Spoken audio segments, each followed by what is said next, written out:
안심하라 내니 두려워하지 말라라고 하는 말씀의 제목으로 하나님께서 오늘 우리에게 주신 은혜의 말씀을 증거하길 원합니다. 우리가 주님의 말씀을 늘 가까이 하고 사랑하지만 복음서에는 사람이 이성적으로는 도저히 이해할 수 없는 기적들이 참 많이 기록되어 있습니다. 오늘 본문 말씀 안에서도 예수님이 바다 위를 걸어오셨다라고 성경은 전합니다.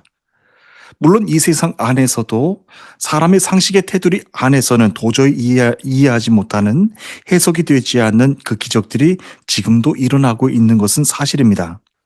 사람이 죽어서 장례를 다 치르고 관에까지 묻혔는데 다시 죽었던 사람이 살아나기도 하고, 아주 중한 병에 걸려서 이제는 죽음만 기다리고 있던 사람이 어느 날 갑자기 완치가 되어서 예전보다 더 건강하게 살아가는 사람도 있습니다. 우리는 이렇게 사람이 상식적으로는 이해하지 못하는 사건들을 보고서 기적이라고 부릅니다. 그런데 사복음서 중에서도 특별히 요한복음에서는 이 기적이라고 하는 말 대신에 표적이라고 하는 단어를 사용하면서 그 의미를 구별하고 있는 것을 볼 수 있습니다. 예수님이 공생의 기간 중에 행하신 기적들을 총 7가지 표적으로 구별해서 기록을 했는데요. 요한복음 2장에는 예수님이 행하신 첫 번째 표적이었죠. 가나의 혼인잔치에 대해서 물이 변하여 포도주가 되게 하신 사건, 그리고 요한복음 4장에 가서는 가버나움에서 왕의 신하의 아들을 살려주시는 기적사건, 요한복음 5장에 가서는 베데스다 연못가에서 38년 동안이나 병을 고치지 못해서 오랜 세월 동안 절망 가운데 누워있던 병자에게 주님이 친히 다가오셔서 그의 병을 고쳐주신 사건이 있습니다. 그리고 요한복음 6장에는 5,000명이나 되는 사람들을 배부르게 먹게 해주셨고 무리를 걸으셨습니다. 요한복음 9장에 가서는 예수님이 태어날 때부터 앞을 보지 못했던 시각장애인을 볼 수 있게 해주셨고, 요한복음 11장에 가서는 죽은 나사로를 살려주신 사건이 기록되어 있습니다. 이렇게 사도 요한은 예수님이 행하신 기적들에 대해서 기적이라고 하는 말 대신에 표적이라고 하는 단어를 사용해서 복음서를 기록을 했습니다. 우리나라 말로 이 기적과 표적은 의미가 비슷해 보이지만 영어 단어에서는 그 의미가 확실하게 구별이 됩니다. 우리나라 국어사전에서는 기적이란 사람이 생각할 수 없는 신기한 일이나 초자연적인 사건이라고 정의를 내립니다. 도저히 인간의 상식으로는 일어날 수 없는 일, 자연 법칙을 넘어서서 일어나는 일이 바로 기적입니다. 그런 의미에서 보면 이 요한복음에서 기록하고 있던 그 모든 기적들, 모든 일들도, 예수님이 일으키신 그 모든 일들도 기적에 해당한다라고 볼 수 있습니다.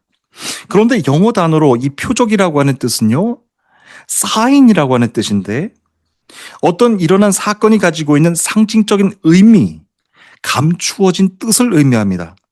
사람이 상식적으로는 이해할 수 없는 선을 넘어서서 기적을 통해서 지금 나에게 어떤 사인을 주는 것이 표적이라는 뜻입니다. 예수님이 행하신 그 일들을 보고서 사도 요한이 기록한 이 7가지 이적들의 의미가 바로 그와 같습니다. 예수님이 단순히 초자연적인 기적을 행하셨다. 예수님이 사람은 할 수 없는 도저히 마법과 같은 일들을 행하셨다. 그것을 말하려고 하는 것이 요한복음이 기록한 것이 아닙니다. 예수님이 행하신 그 기적들을 통해서 지금까지는 믿지 않는 자들에게는 감추어져 왔던 그 비밀을 말씀하시려고 하는 사인이 있으시다라고 하는 겁니다. 사도 요한은 예수님이 표적을 보여주신 이유에 대해서 이렇게 명확하게 기록을 했습니다. 요한복음 20장 30절 31절 말씀입니다. 예수께서 제자들 앞에서 이 책에 기록되지 아니한 다른 표적도 많이 행하셨으나 오직 이것을 기록함은 너희로 예수께서 하나님의 아들 그리스도이심을 믿게 하려 하며 또 너희로 믿고 그 이름을 힘입어 생명을 얻게 하려 함이라 라고 전하고 있습니다. 이 구절에서 표적을 기록한 목적에 대해서 요한은 2가지로 말합니다. 첫 번째는 예수님이 하나님의 아들이요 구원자, 메시아라고 하는 것을 너희에게 믿게 하기 위하여서 표적을 보여주셨다라고 하는 겁니다. 그리고 2번째는 예수님이 나의 구세주이심을 믿고 영접함으로 말미암아 이제 그때부터는 예수 그리스도의 이름을 힘입어 생명을 얻게 하려매라 라고 말씀을 전합니다. 우리가 이 땅에서 누리는 유한한 생명이 아니라 영원한 하나님 나라에서 누리게 될 영생을 얻게 하려 하신다라고 하는 것이 그 목적입니다. 이것이 예수님의 믿음의 성도들에게 기적이 아닌 표적을 보여주시는 이유라고 전하고 있습니다. 그런데 예수님이 행하시는 이 표적의 의미를 이해하지 못하는 사람들이 있습니다. 그 표적의 의미를 이해하지 못하는 사람들은 단순히 예수님이 귀신의 힘을 빌려서 바알세불의 힘을 빌려서 마치 마술을 부린다고 생각하는 것이죠. 구약에서 하나님이 모세를 부르셔서 10가지 재앙을 행하시고 400년 동안 굳게 닫혔던 애굽의 문을 여신 것도 마찬가지였습니다.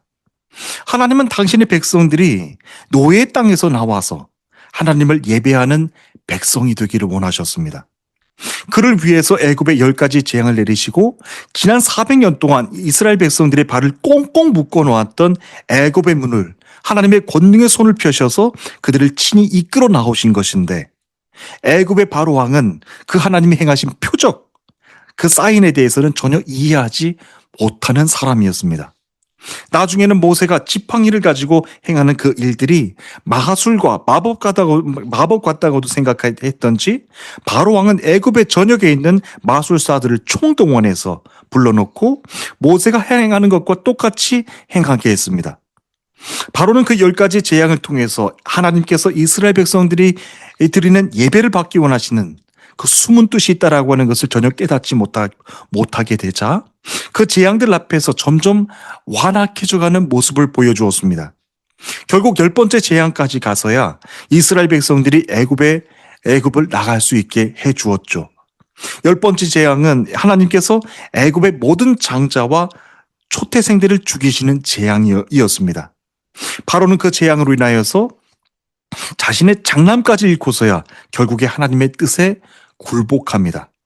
오직 6월절 어린 양의 피를 하나님의 말씀에 순종해서 양쪽 문 기둥에 발랐던 이스라엘 백성들만이 장남과 그 모든 초태생들이 죽음에서 면할 수 있게 해주셨습니다.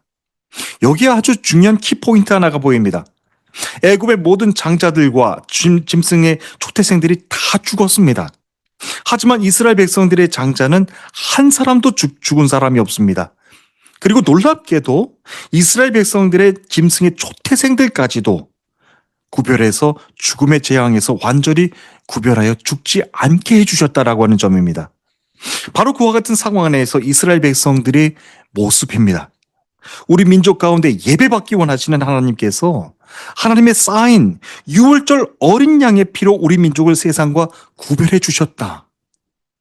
가축대들까지도 지켜주셨다라고 하는 것, 그 이유를 알지 못하면 이스라엘 백성들조차도 표적에 대한 잘못된 환상을 가지고 착각하면서 신앙생활을 하게 될 거라고 하는 것입니다. 이는 비단 과거의 일만이 아닙니다. 우리가 신앙생활하고 있는 현대도 마찬가지입니다. 신앙생활은 주님의 교회로 부르심을 받은 주의 성도들이 다 같이 모여서 하는 것이지만 그와 함께 하나님은 이 세상의 구원의 역사를 이루어 가시는데 여러분 개개인들 각자에게 바라고 계신 뜻과 계획들이 다 있으십니다. 때로는 그 계획과 일들이 사람의 지혜와 힘으로는 도저히 행할 수 없는 일이라고 할지라도 하나님은 당신의 뜻을 이루어 나가시기 위하여서 기적과 같아 보이는 그 표적을 직접 여러분들을 통해서 나타내 보여주신다라고 하는 겁니다. 그런데 여러분들 각자 개인들마다 오늘도 바라고 계신 하나님의 뜻과 계획, 구원의 계획들을 깨닫지 못하고 살아가는 사람들은 신앙생활을 하고 있으면서도 불구하고 점점 더 강력한 기적만을 바라면서 기적을 체험하고 싶은 마음에 중독되어 살아가게 된다라고 하는 겁니다. 보통의 성도들은 한 번도 경험하지 못한 아주 기이한 일들이 나타나기를 동경하면서 신앙생활을 하게 된다라고 하는 겁니다. 가령 죽었다가 살아난 그 체험을 한 사람이 있습니다. 성도가 있습니다. 그러면 사람들이 나를 어떻게 볼까요? 하나님의 특별한 은혜를 입은 사람이라고 그렇게 여겨질 것입니다. 그런데 거기에서 멈추지 않고 더 강력한 기적을 체험하기 원하는 그 중독되는 모습에 빠지게 된다라고 하는 겁니다. 여러분들이 어떤 큰 일을 겪었을 때 큰 해답을 찾지 못하고 있었을 때 하나님께서 그 크신 팔을 펴셔서 여러분들을 자유케 해주신 것도 마찬가지입니다. 여러분들에게 병든 몸을 고쳐주신 것도 마찬가지고, 여러분들이 막혔던 사업의 문, 여러분들이 막혔던 자녀들의 그 학업의 진로가 열리는 그 기적들을 보여주시는 것, 여러분들이 교회 안에서 간구하는 모든 기도의 제목들도 마찬가지입니다. 도저히 사람의 상식으로는 이해할 수 없는 기적들을 경험했을 때 하나님이 정말로 이 기적을 통해서 바라고 계신 것이 무엇인지 그 뜻과 계획을 깨닫지 못하고 살아가는 성도들은 더 강력한 표적과도 같은 기적의 겉모양에 중독되게 된다라고 하는 것입니다. 그러다가 그 기적들이 멈추게 되면 어떤가요? 낙심하고 믿음으로 절망하고 하나님의 뜻이 아닌 그저 그 기이한 현상들만 쫓아서 살아가는 세상 사람들과 별반 없는 사람들로 전락하게 된다라고 하는 사실입니다. 예수님은 특별히 제자들에게 이런 모습들이 나타날까 봐서 정신을 바짝 차리고 믿음 생활을 할 수 있도록 때마다 큰 일들을 겪게 해주셨습니다. 오늘 본문의 상황 안으로 돌아와서 말씀을 다 같이 보기를 원하는데요. 오늘 본문의 상황도 꼭 그와 같습니다. 예수님이 행하시는 표적들과 그 뜻을 알지 못했던 군중들은 그저 예수님이 행하시는 그 기이한 일들을 보고서 잠깐의 배부름과 하루의 행복을 쫓아다니는 그런 중독에 취한 사람들로 모습이 비춰지게 됩니다.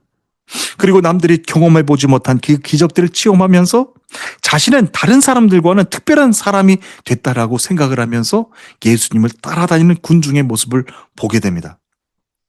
이렇게 착각을 하면서 살았던 사람들은 예수님을 믿음 없이 그저 쫓아다니는 군중들로 전락하는 사람들이 있었고, 심지어는 예수님의 제자들도 그렇게 착각을 하면서 살아가는 모습을 보여줍니다.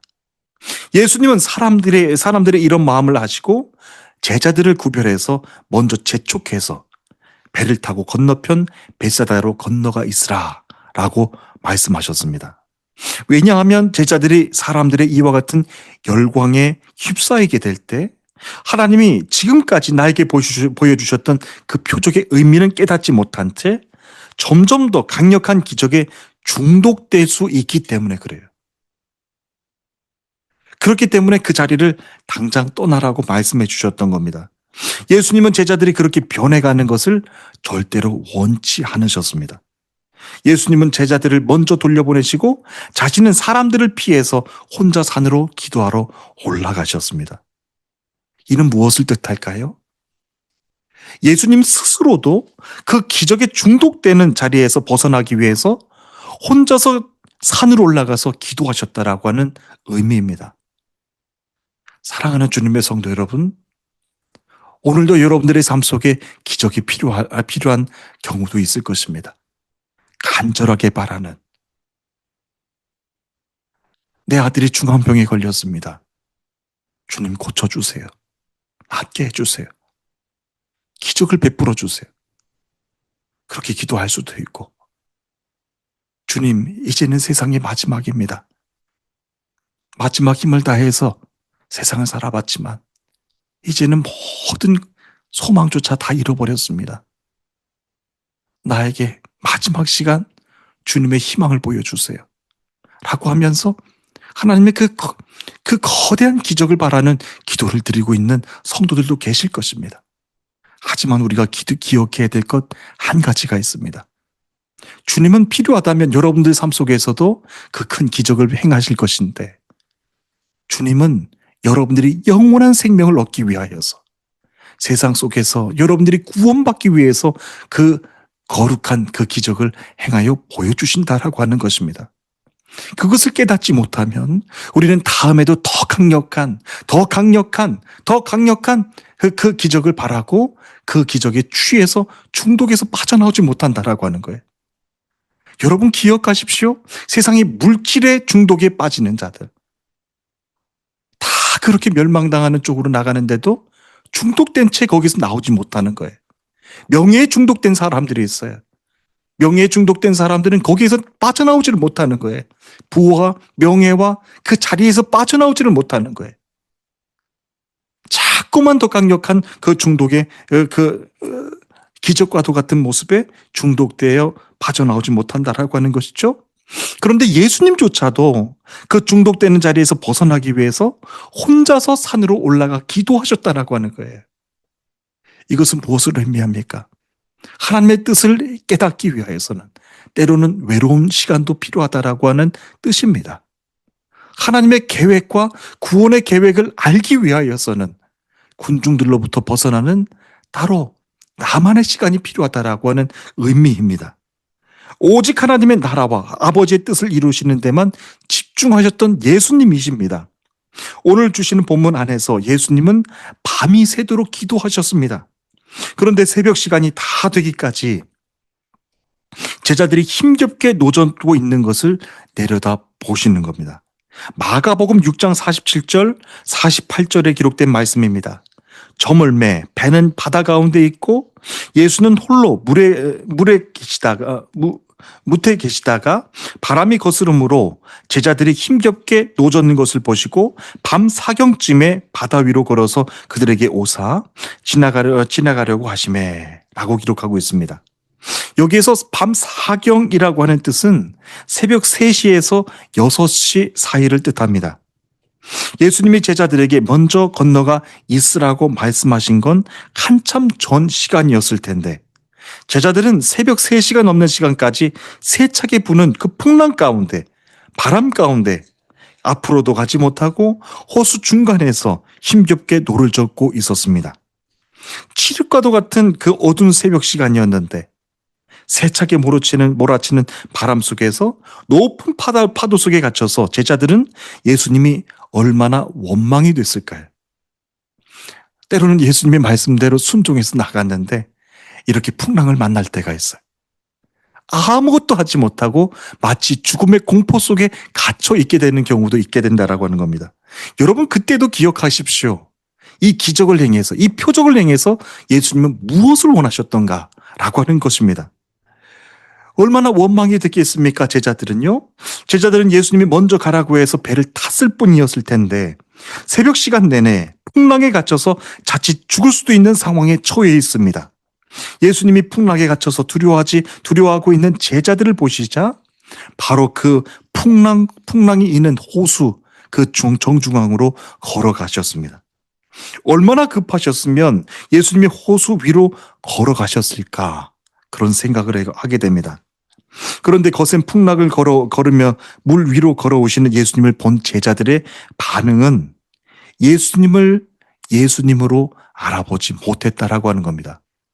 요한복음의 기자가 기록했던 목적, 예수님이 세상을 구원하시는 메시아이심을 전하기 위하였다라고 하는 것, 물 위로 걸어오시는 예수님을 보면서 구원자, 메시아라고 하는 것을 깨닫지 못하고 두려워했다라고 하는 겁니다. 그 장면이 매우 흥미롭습니다. 49절 말씀인데 제자들이 그가 바다 위로 걸어오심을 보고 유령인가 하여 소리 지르니 그들이 다 예수를 보고 놀람이라 라고 전하고 있습니다. 상상을 한번 해보십시오. 캄캄한 새벽 시간입니다. 게다가 거센 풍랑을 뚫고서 한 사람이 물 위를 걸어오면서 오고 있는 겁니다. 누구라도 그랬을 것입니다. 온몸에 소름이 다 돋고 풍랑이 부는 것처럼 겁이 나고 두려웠을지 모릅니다. 그런데 그때 제자들이 했던 말을 한번 생각해 보면 조금 다른 차원에서 의미를 생각해 볼 수 있습니다. 그런 제자들의 모습이 눈에 들어옵니다. 제자들은 예수님을 만나기 전 그들의 본업은 바다에서 일하는 어부들이었죠. 동서고금을 막론하고 어부가 직업인 사람들은 바다나 큰 호수 아래에는 알 수 없는 신비한 거대한 거대한 힘이 존재한다라고 그런 믿음을 가졌습니다. 그래서 바다에서 일하는 뱃사람들은 늘 자신의 생명이 안전할 수 있도록 배가 출항하기 전에는 꼭 제사를 지내는 풍습이 있었습니다. 그리고 거센 풍랑을 만날 때도 다치지 않도록 살아서 잘 돌아올 수 있도록 바다의 신들에게 제사를 지내는 풍습이 지금도 있습니다. 그래서 거센 풍랑 안에서 갇혀서 한참을 겁에 질려서 있던 갇혀있던 예수님의 제자들이 했던 말, 그 의미가 무엇이었는지를 잠깐 우리 떠올려 보기를 원합니다. 제자들은 예수님을 만나고 나서 자신들이 일하던 그 그물을 다 내려놓고 사람을 낚는 어부가 되기로 결단을 다 했던 사람들입니다. 세상을 향한 하나님의 뜻이 무엇인지 예수님의 말씀을 들으면서 배우는 사람들이었어요. 그리고 자신들의 삶 속에서 나타내 주시는 기적과 같은 사건들, 하나님의 표적의 의미가 무엇인지도 알게 해주시면서 말씀과 현장을 다니면서 그것을 경험케 해주셨습니다. 그들은 그렇게 세상의 어부에서 이제는 사람을 낚는, 사람의 영혼을 낳는 예수님의 제자가 되었습니다. 그런데 거센 풍랑을 걸어오면서 물 위로 걸어오시는 예수님을 보고서 유령이다 라고 했다는 것이죠. 그들이 그 순간 단순히 놀라서 했던 말은 아니었을 것입니다. 이는 그들이 예수님을 만나기 전 어부로 일하면서 가지고 있던 바다에 대한 미신을 그대로 버리지 않고 예수님을 쫓아다녔다라고 하는 것을 보여주는 증거입니다. 예수님은 거센 풍랑 속에 갇혀서 두려워 떨고 있던 제자들을 살려주시기 위하여서 그 사망 권세가 있는 풍랑 속까지도 뚫고 가서 그들을 구해주기 위하여서 무리를 걸어오셨습니다. 그런데 제자들은 풍랑을 뚫고 자기들에게 걸어오시는 예수님의 존재가 마치 자신들 통째로 삼켜버리는 그 성난 괴물과도 같이 보였다라고 하는 것입니다. 구원자가 아닌 괴물처럼 보였다라고 하는 거예요. 여러분, 십자가에 못 박혀 달리신 예수님의 모습도 한번 상상해 보십시오. 십자가에 달려있는 예수님은 마치 멋진 배우가 연기를 하는 것처럼 조금 더 멋진 포즈를 취하면서 낭만적으로 십자가에 달려 계신 것이 아닙니다.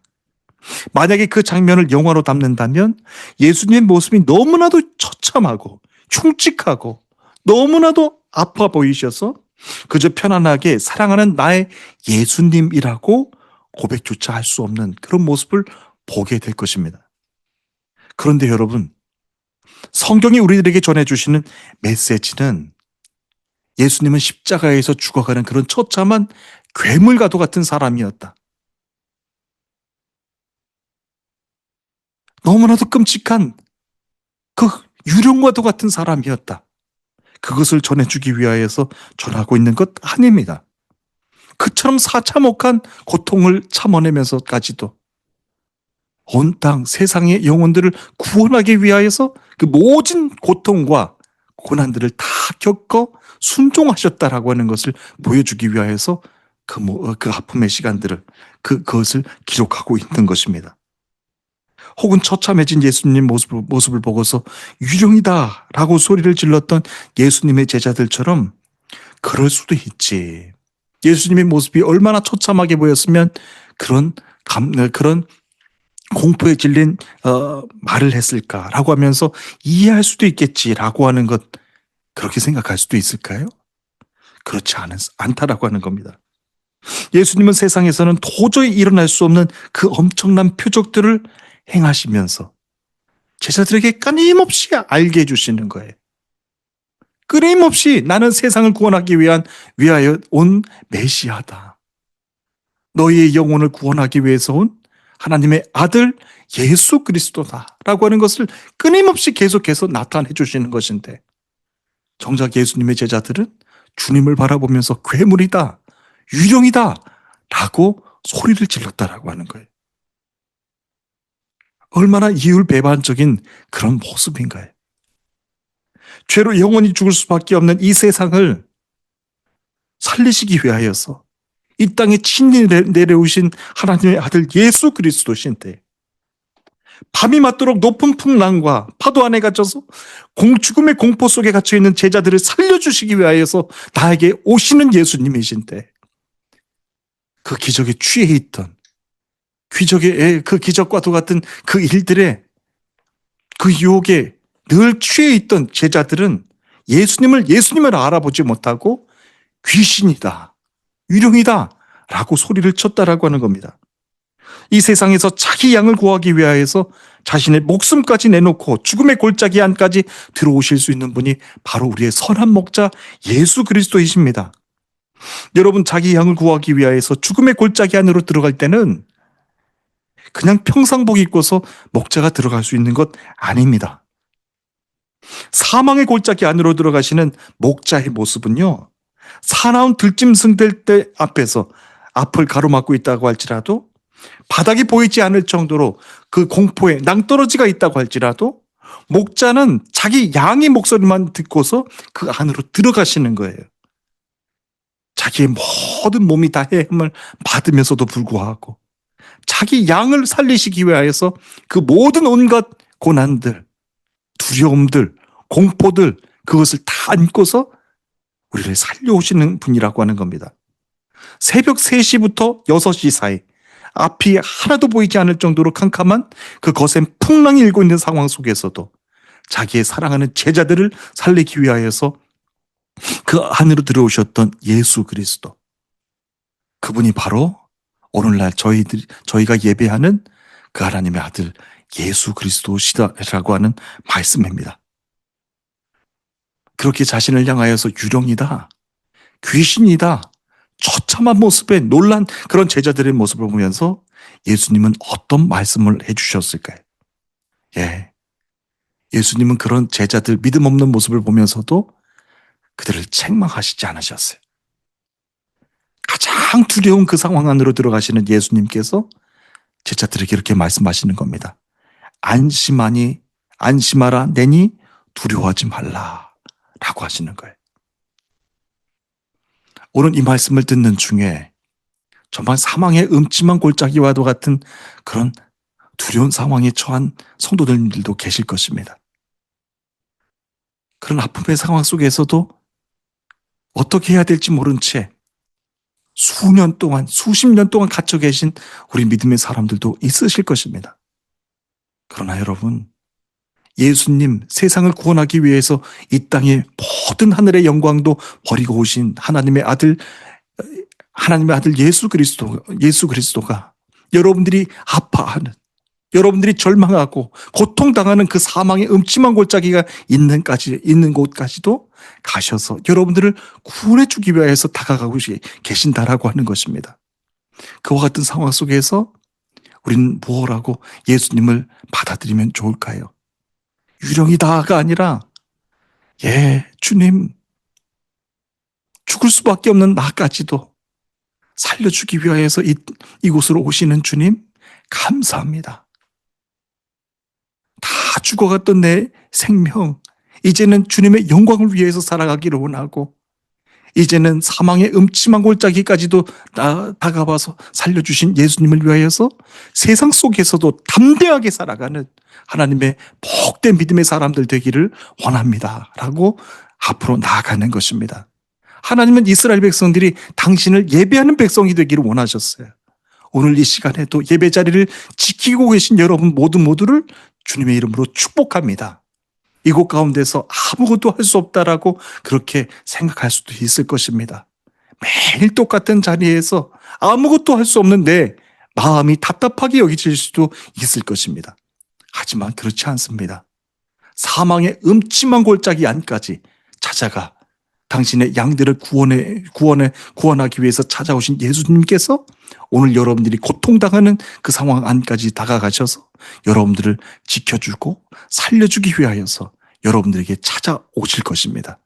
그 말씀을 믿고 여러분들 세상 속에서는 이제 담대하게 주님을 예배하는 사람들로서 나아가시는 저와 여러분들 되시기를 축복합니다.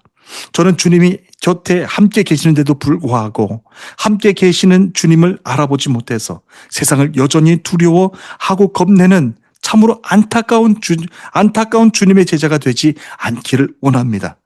주님은 오늘도 우리에게 또한 말씀하십니다. 안심하라. 내니 두려워하지 말라. 라고 말씀하십니다. 저는 우리 모든 삶 속에서 날마다 주님이 함께 동행하심을 믿고 폭풍 속에서도 평안케 해주시는 그 은혜가 이 사순절 기간 충만하게 날마다 함께 하시기를 주님의 이름으로 축복합니다. 우리 다 함께 기도하시겠습니다.